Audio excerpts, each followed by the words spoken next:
So thank you to everyone joining us for this lunchtime business leaders discussion. My name is Mike Batt. I'm with Fairfax County, the Economic Development Authority, and I'm the Vice President for our talent programming and workforce program we've had for coming up on 5 years to help our companies connect with talent, to retain talent, recruit more talent, to help us fill our jobs here. And I want to emphasize, too, that I'm representing all of Northern Virginia. We have our Northern Virginia Economic Development Alliance, where we partner with all of our jurisdictions across Northern Virginia, from Prince William, Loudoun, Arlington, and all the incorporated cities within, to collaborate on bringing and really promoting our region and all the amazing career opportunities we have here, and helping fill all of our jobs. Right now, there are 90,000 jobs open across Northern Virginia. A lot of those are prime for us to recruit the MIT students in technology, engineering, business. And so really look forward to we invited the MIT Sloan School of Business and Management Career Development Office and the Center of Advising and Professional Development to help us really get to know MIT better, as well as you'll hear here as we introduce the panel. We have some amazing students that are going to talk about how what they're looking for to help us all know how to better recruit really amazing talent like we have here at MIT. And again, let me just share one more minute on what we do for our businesses here across Northern Virginia. This is one component of it, and really helping connect our businesses with amazing universities like MIT from across the country to help us fill our talent needs. We also have K through 12 programming, thinking about our workforce for the future. We have our companies going into our schools doing career showcases to get kids excited about all kinds of careers across all industries, and then get them mentors as they get into high school. That starts in middle schools, high school, mentorships, internships, paid internships, scholarships. What we're doing here in higher ed that we're going to talk about now, we have a military component too, and you'll hear from one of the student veterans that's joining us from the panel from MIT today. We have a veteran on our staff, and we work very closely with the veteran community to bring that clear talent to us and all the amazing career talent that comes out of the military and military spouses from our community here. We have our work in northernvirginia.com location, where we filter through a service all 90,000 jobs that then clicks out to those jobs to go apply. So a lot of benefits that we provide here in our workforce programming across Northern Virginia. With that said, let's get to the focus on what we're here to talk about today, is to help our companies really know how to engage MIT in this amazing school. So what I want to do is we're going to ask our panelists a number of questions and really get the conversation going and let you guys chime in. But let me ask the panelists to introduce themselves first, starting with Deborah. Thank you, Michael, and greetings from MIT Cambridge. The weather is lovely here this time of year. And so if you ever have dreams or plans to visit Boston, this is the perfect time. My name is Deborah Liverman. I am the Executive Director of Career Advising and Professional Development at MIT. And we are responsible for the career directions of undergrad and grad PhDs and postdoc students. I have a team of almost 30, and we do everything from career advising, meaning we help students figure out what they want to do and how they're going to do it, employer relations, who help bring companies like you to meet with our students, and a few other specialty areas that are tailored to grad students and undergrad students pursuing fellowships and interested in medical school. So happy to be here, and I'm going to pass it to my colleague, Mark. Thank you, Deborah. Hi, everybody. It's great to be here. As Deborah said, it's lovely this time of year in Cambridge. The background I have is not a real-time photo. It is much nicer now than it would the background might imply in terms of fall weather. So I run the employer relations team at MIT Sloan inside the Career Development Office, and so we support the 6 master's programs that we have here at Sloan that range from very early career programs all the way up to our executive level programs, about 1,500 students and 30,000 alumni. We work with master's students, and then Deborah and her team work with the undergrads as well as the PhDs that are affiliated with Sloan. And I'm excited to be here, and I will pop it over to Moses, one of our MBAs. Thank you, Mark. Hey, everyone. My name is Moses Navas. I am a dual degree student earning my MBA from MIT Sloan and MPA from Harvard Kennedy School. I'm also one of the co-presidents of the Sloan Veterans Club and the Global Security and Technology Club. Before this, I was an infantry officer in the Marine Corps for about 9 years. And thank you for having me. I'm excited to be here today. Hi, everybody. I'm Caitlin. I am a rising fifth-year PhD student in chemical engineering at MIT. I am working in electrochemical systems broadly, so anything from batteries to electrochemical carbon capture, for example. We kind of touch a little bit of everything, but beyond that, I'm also involved in a variety of different organizations on campus. I am the co-president of our Electrochemical Society. I'm also a communication lab fellow, so I help folks with their scientific communications. And then I'm also I recently wrapped up my time as a fellow at Science for America, which is an organization that identifies white spaces in scientific research, particularly in the climate and energy area. Thank you so much for having me. Great. Well, I'm glad to have this amazing panelist here from both the career office and as well as the students that are going to help us really understand how to engage MIT and the students. So let's go ahead and get started with a few questions. I know most of us, I'm sure, on the call here are familiar with MIT's reputation as a prestigious academic and research institution, but maybe the panelists here could help me understand a little bit on the benefits of recruiting and hiring from MIT and what makes MIT students unique from other elite institutions. Maybe Deborah, you could start with that one. Yes, and I would love to start. I'm going to give you my perspective from a career service professional, and then I'm going to give you kind of my personal, but I don't want our students to feel uncomfortable when I start talking. I'm saying all these wonderful things about you. But I'm going to start with the MIT undergraduate kind of journey. I think what most people are surprised about is that every MIT undergraduate, regardless of what their major is, have to take a certain core list of institute requirements. And because of those requirements, all of our students who graduate are very strong in analytical thinking. They're very strong in tech skills. And, I will say that they're just natural problem solvers.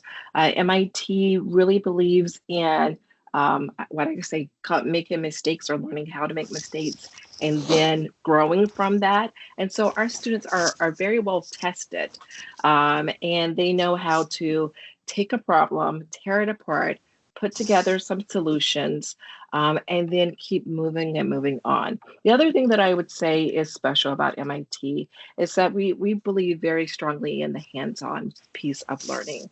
And so whatever they learn in the classroom, there is a co-curricular activity that complements it. So I think we're up to 90% of our undergrad students do research opportunities. 90% of our students do internships.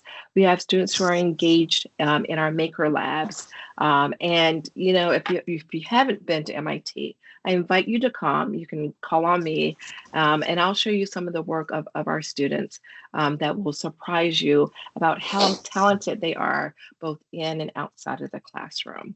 And so whenever I go to companies and I have to say why hire an MIT student, I always tell them that, if you just hire just one graduate, I think you would be amazed about the impact that they have on your business. And that will keep you coming back for more and more and more. And that's because they're hard workers. MIT makes them do a lot of things when they're during their time, and they're quite entrepreneurial. But also they are just good workers, right? They're leaders in tech, they're leaders in business, They want to make your company better. They're going to do all that they can. And just hiring, whether it's one graduate or one intern, you're going to see the impact that they have on our business. So that's kind of my side from the career professionals. I want to talk about it personally. Whenever anyone asks me why I work at MIT, and I've been working at MIT over 20 years, my first answer is our students. Our students are absolutely fabulous. They are career driven. They're motivated.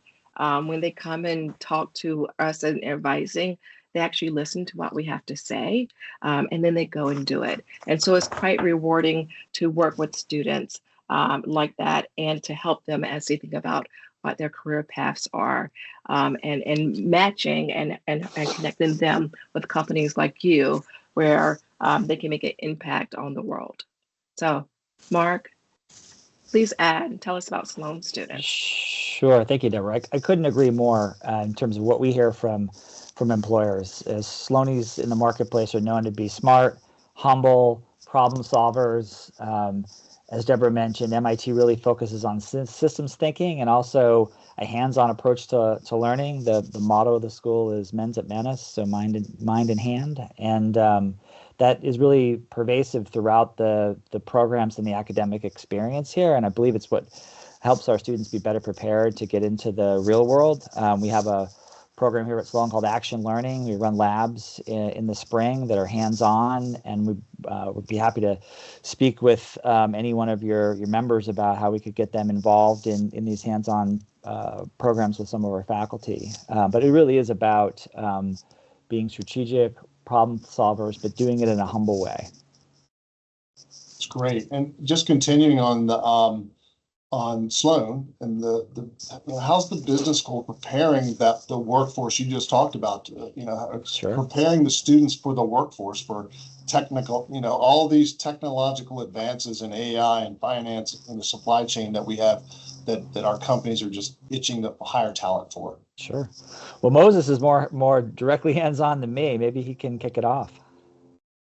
Yeah, absolutely. I appreciate the question. So MIT Sloan, it's at the forefront of getting its students ready for this rapidly evolving technological landscape. But what does that really mean? It means that we are a part of the MIT ecosystem, and you can feel it throughout. So we do not shy away from the constant, evolving landscape in terms of AI, machine learning. So we've integrated that. There's several classes here at Sloan that talk about AI in business, kind of the way ahead, the future. But not only that, we're constantly pushed by our professors to walk across campus and take courses outside of Sloan, and just so that cross-pollination absolutely happens. I know Deborah mentioned it about entrepreneurial, that spirit here at MIT, and MIT Sloan absolutely fosters that mindset.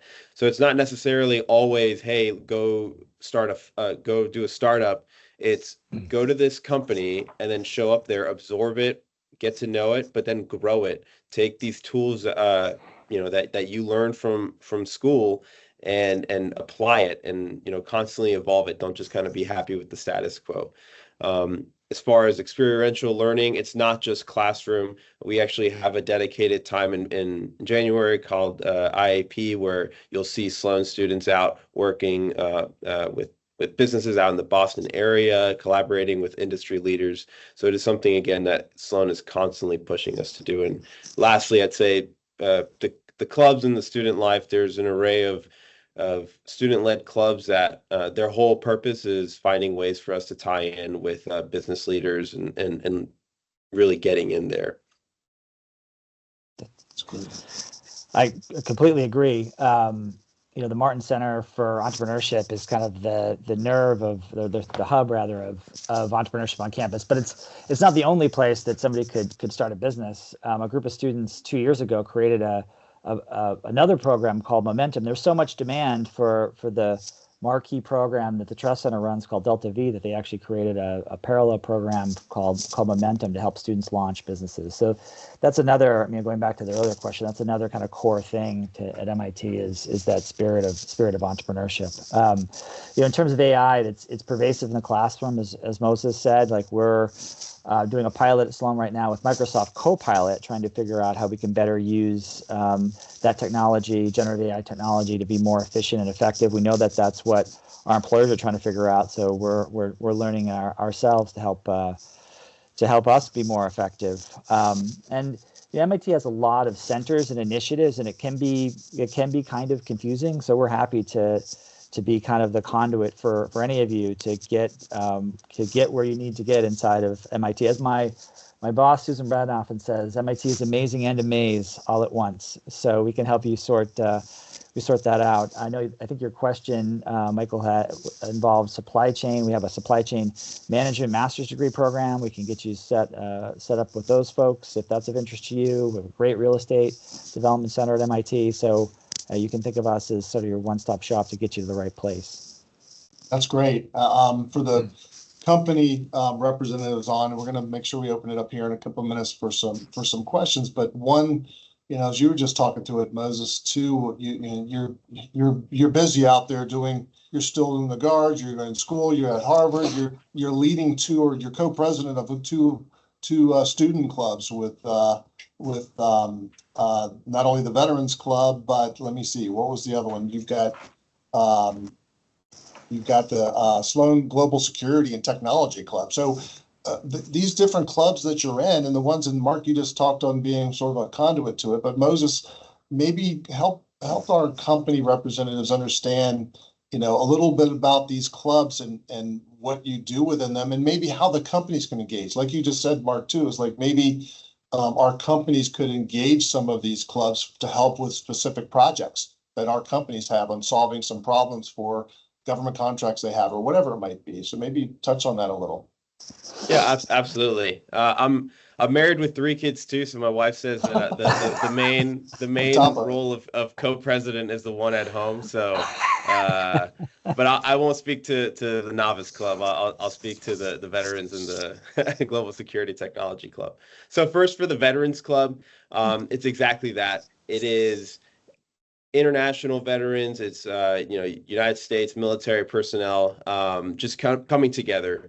I myself was exactly like the majority of these individuals, that they left active duty service directly into business school. And we're kind of there as a support network. So as they're transitioning out, they're asking those questions of, where do I live? How do I bring my family along? And of course, you're going to MIT. It's a daunting task if you're just kind of looking at it alone. So we're serving as that support network to remind them, like, you've done great things in the military. You're going to do great things here, and also, people have done it before you. You'll be fine. So that's kind of how we help them. As they get closer to coming onto campus, and once they've actually arrived on campus, we kind of help them through their career path. Like me, a lot of these veterans, I only knew the infantry. That was it. Marine Corps infantry. That's it.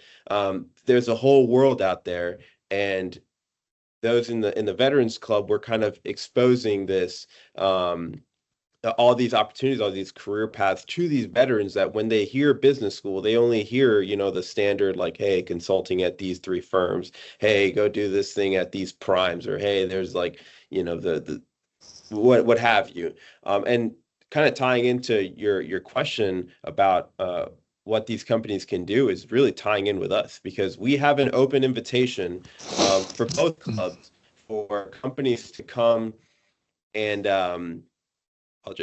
companies to come. We host what's called Lunch and Learns, where it's an open invitation to everybody. They come, everyone loves a free lunch. They sit down and they'll listen. And we have pretty large numbers of students who are eager to learn about all these different career paths. So again, open invitations to anybody. My contact information is out there. And we are just eager to have, representatives come and just really get that exposure. And I think that's kind of the biggest thing. For the Global Security Technology Club, it's kind of where technology meets national security. And we're actually pretty tied in. I'm a co-chair for the Technology National Security Conference at MIT and Harvard Business School. We're running our 4th annual one this April. And that's another great opportunity for the companies here that are tied in with national defense to get exposure with students. As we start crafting our panels, we encourage the students to just reach out, whether it's through familiar links or cold emails, to invite panelists to come be a part of the conference. That's great. No, that's a great opportunity for us and for our companies here in Northern Virginia. Because again, most of our companies here are doing amazing work in supporting our federal government for different really important research projects and delivering on those.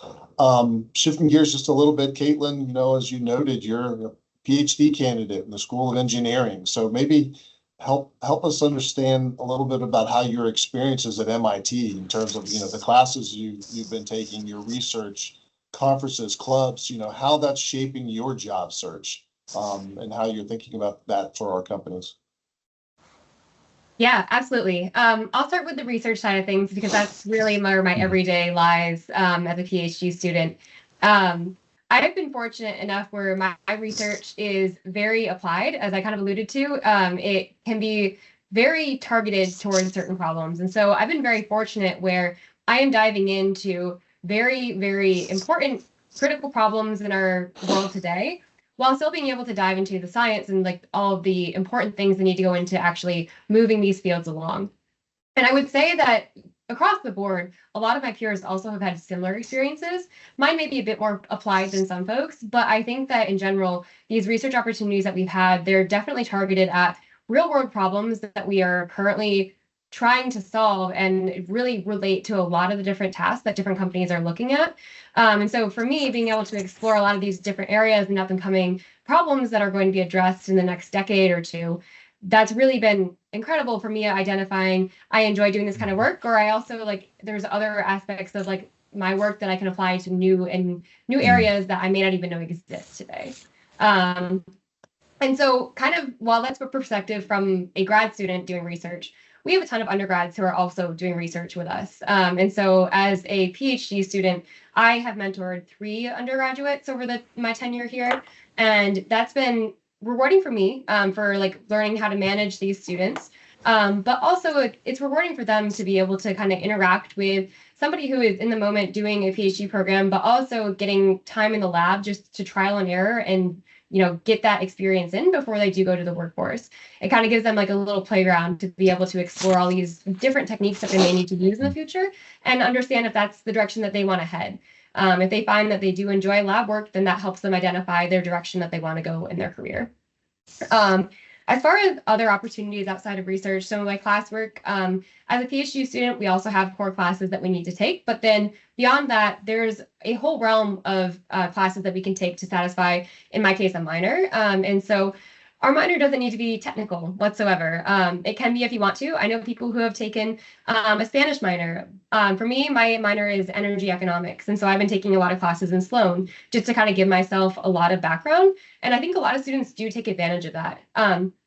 Kind of as Moses was saying is we are encouraged to go to other departments. Our minor can't be within our own department.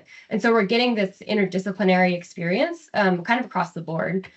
So that's been really, really helpful for me. But then beyond that, I'd say really the thing that's been solidifying my future direction in my career have been those external opportunities.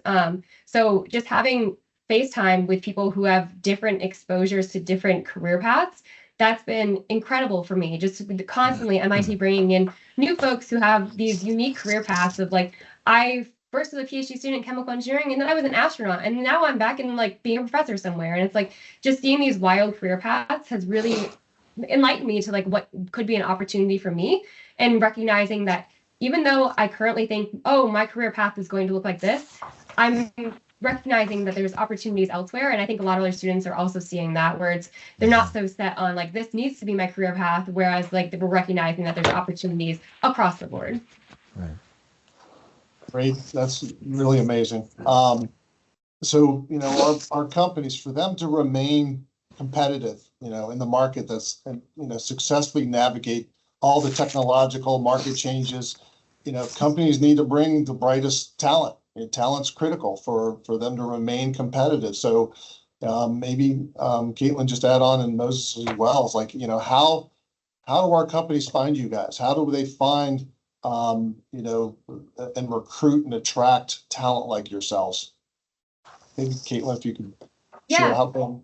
Sure, I can give it a start. One of the biggest things that comes to mind for me is starting and maintaining a relationship with students over their time at MIT. One of the companies I think one of the companies that I've kind of followed throughout my time as a PhD student basically said, like, when I was the first year PhD student, said, like, hey, we know you're not looking for a job today, but if you're interested in maintaining contact with us, we'll take your contact information and we'll just continually reach out every once in a while just to see where you're at. And I think that kind of opens doors of like, okay, I have this relationship, I have this opportunity, and I can continue to talk to them and start to understand a bit more of what the roles are.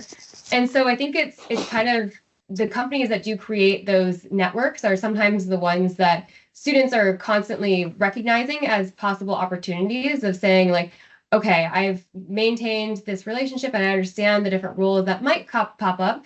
Or even if there are students who are on companies' radars of like, oh, okay, we know they're going to graduate in, say, 2025. So we have their information. We have this position that may be best suited for them. Let's reach out and see if they're interested in applying. So I think for me, that's probably one of the things that comes to mind. All right. Moses. Yeah, absolutely. I think Caitlin absolutely hit the nail on the head in terms of exposure. She had mentioned that earlier.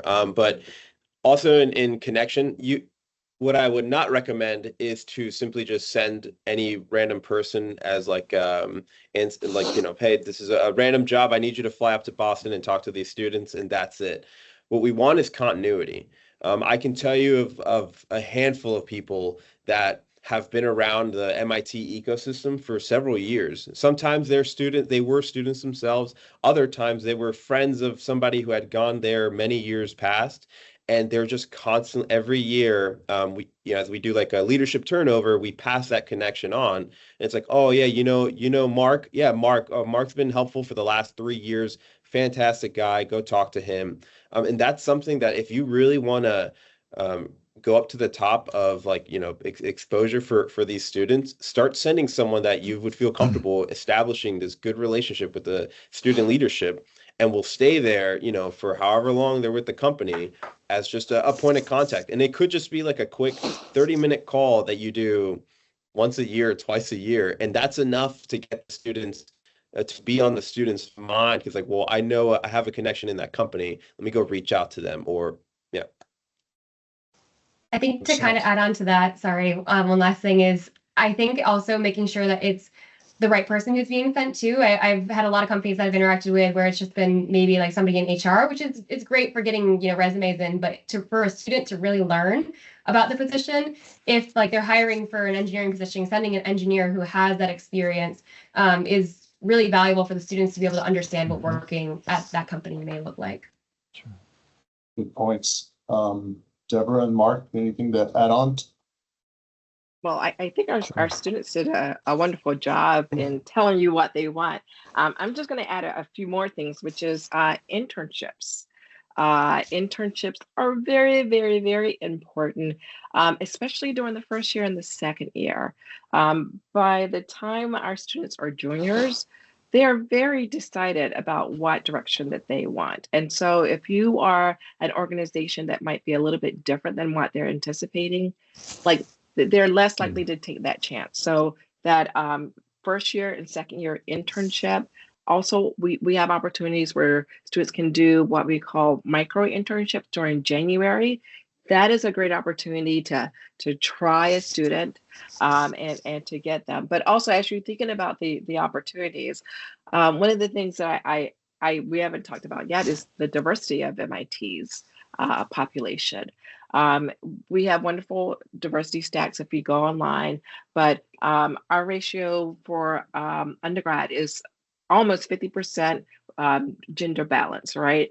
And if depending on how your organization, counts and includes different groups, we're one of the most diverse universities that there will be. So that's at the undergraduate level and also at the graduate level. We don't have the same balance that we wish for gender at the graduate level. But MIT, once you walk on campus, once you see it, you won't know who's going to walk in your door. It could be absolutely anyone. And that's something that we love and that we embrace about MIT is that we are really making a difference for our students and our graduates, regardless of their background.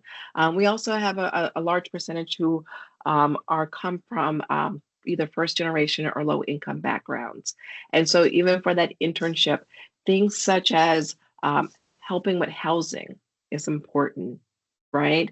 Only because there's some cities, Boston, DC, where housing is a little bit expensive. So imagine someone who is a young sophomore or first year, they want to work for you, but they may not have the means to do the housing or set it up. And so really thinking about how do you create this opportunity that a student can have access to your company. And then when they're on the job, our students value engagement and interesting projects and something that is a challenge.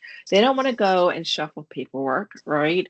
They're not going to be your usual intern. They're going to show you something different. So give them a project that's engaging and just watch what they do. Yeah, just to build on that, we had 290 companies hire just our MBAs alone last year. So we have a really long tail of companies that are interested in hiring our students. And kind of reiterate what Moses, Caitlin, and Deborah said, relationships really matter. So having a presence on campus is really important in order to attract students. Students want meaningful work and they want meaningful mentorship too, and they want to learn. Mm-hmm. We're definitely a school of learners. So being able to provide an opportunity for learning and learning not only now but in the future as well is really important to Sloanies, and I'm sure it's important to the rest of campus as well. And I will say, like Deborah, internships are important. We have two programs, the Master of Finance and our Master of Business Administration. They both have internship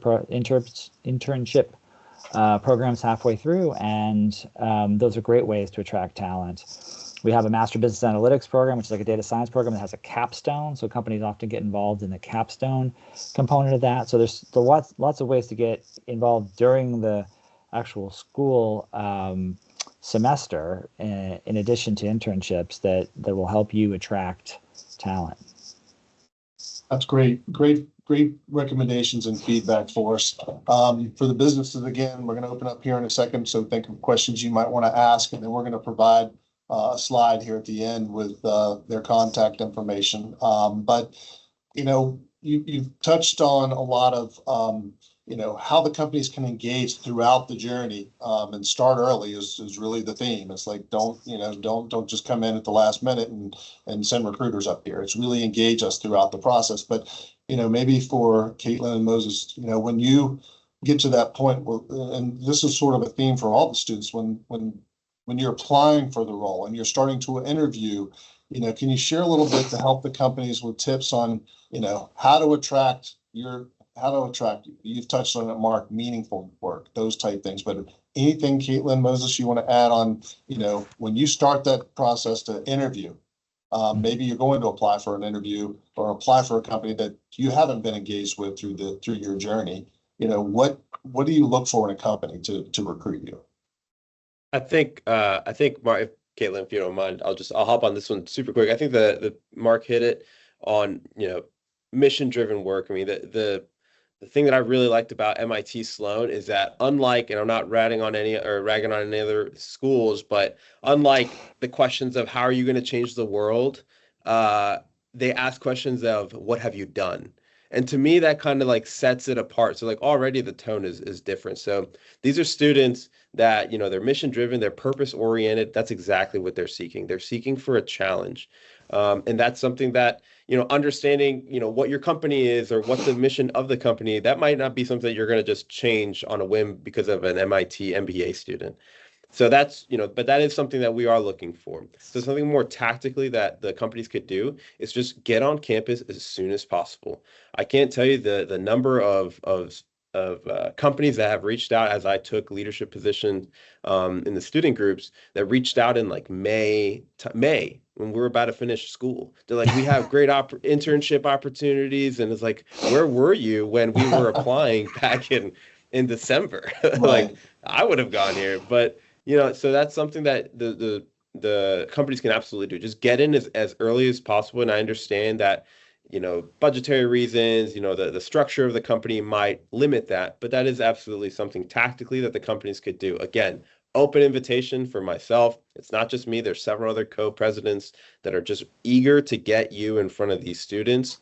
Even if one person accepts like a job offer, like that's a huge win in my book. That's great. Yeah, no, I think that's definitely right along the lines of what I had been thinking. I guess like also in terms of what other students may be looking forward to at a company that they want to go work for is the culture aspect, but then also like the ability to move up in the company, right? So having internal promotion opportunities. I know a lot of, stereotypes may say that students are moving around jobs, but that may be because they're just looking for opportunities. And so I feel like if a company also offers internal promotions and like pivoting maybe from one department to the next. So if they were hired in one department and ultimately decide, I really don't want to be doing lab research anymore. I'd like to move on and do something a bit more, pilot plant scale kind of work.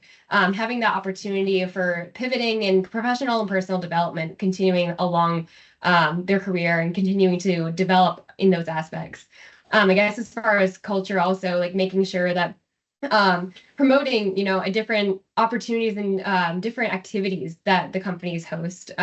Sometimes that may not seem super important, but just showing that there are ways to engage with other folks across the company. I think sometimes, especially if it's a larger company, it can, for some students who maybe didn't have internships or didn't have the opportunity to work at a larger company, they may be nervous that they'd feel lost within a company that size and not really get to know people across different departments.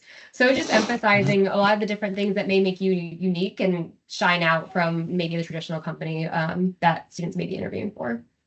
Great feedback. That's really good to hear. Just your candid feedback from a student perspective. And I think those are the ones we ultimately need to hear from. But Mark or Deborah, do you want to add from like the career development office and employer relations? Anything else to add to that?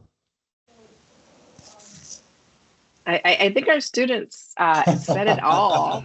That's what I was thinking. And just so you know, we have data to back it up, as MIT's data driven. So anything we say, we like to back it up. I think they said it all. Caitlin really talked about community, and I want to talk about how important that is for our students and graduates. Like, I am an African-American female. We have plenty of female engineers and scientists at MIT. When they go off to the work world, they want to see other females, right? Mm-hmm. They want to see people who look like them, only because, and they want to see those people advance because then they know it's possible for them. And so I would add community and how important that is, and really thinking about how do you support a diverse work environment and what does that look like. The other one that we haven't mentioned yet is compensation. Our students do like a competitive salary, but that's not the most important thing. Often people will say to me, we can't afford your students. And I'm like, you would be surprised. Students want to make an impact in different industries, and they understand that different industries have different pay scales. And so I want you to think about that. But I also want you to think that an MIT hire is a quality hire, and you're not just going to throw them on any project. You're going to pick your hardest, most challenging project, and that's where you want your MIT student or graduate to be at. Yeah. Just kind of building on industries. So the sort of big four at Sloan is consulting, tech, finance, and healthcare. But we have companies that recruit under every industry sector. We have nonprofits. We have a lot of defense or national security companies that we work with, retail, consumer, packaged goods, you name it. They're interested in hiring our students. And we have, given the 1,500 students we have at any given time, there's always somebody interested in your industry. So don't worry about that. That's great. Well, before we really close with just any last, specifics on, upcoming opportunities to engage, I want to open it up to our businesses and see if anybody has any questions, online. You can feel free to come off mute and just, ask us a question.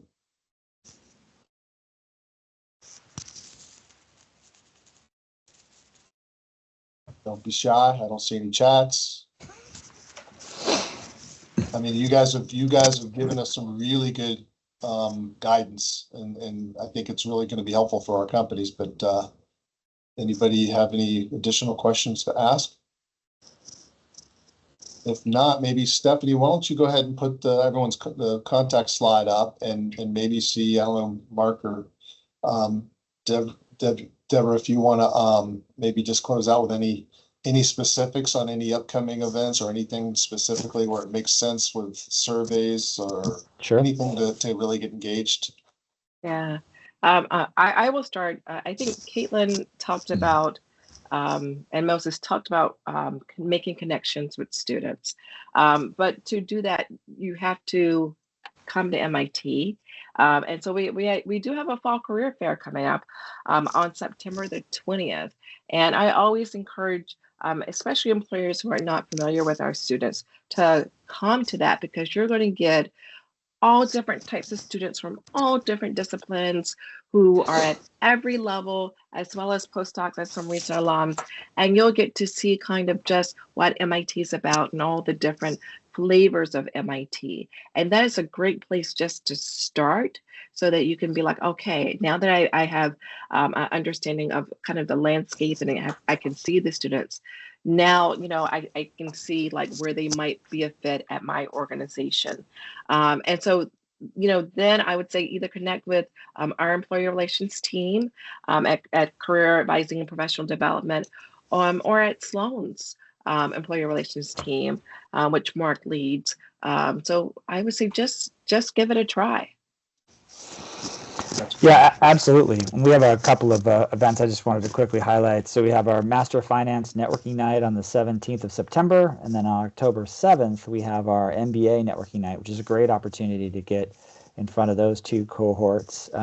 We also organize presentations, coffee chats, panels, interviews. That's always fun, coordinating interviews for students across all of our programs. So we're happy to chat with any of you about how to make that happen. Come on up to campus. We do some virtual stuff from time to time, so we could even potentially facilitate that, but we'd be eager to engage with you. Great. Anybody think of any questions while they were wrapping up for us? If not, Caitlin, Moses, as the students here giving us really great feedback. Thank you. And Deborah and Mark, appreciate your support and bringing us all together and bringing the students together. And we want to close by letting you guys know we have a job for every one of your students down here, and they are mission driven. They are impactful, and we need your students here. So our job is to help get our companies to take the advice that you've just given us, and we'll make sure to expand it even beyond this group to help deliver the messaging and guidance you've given us today. So really want to thank you for taking the time this morning. And unless anybody has one last minute question from the audience, we're going to give everyone a little bit of time back. But this was very, very informative and really appreciate it. Thank you for facilitating, Michael. This has been great. All right. Rachel? There's one. We had a question? I just wanted to make a comment. Rachel Seavey here, also calling in from MIT Sloan.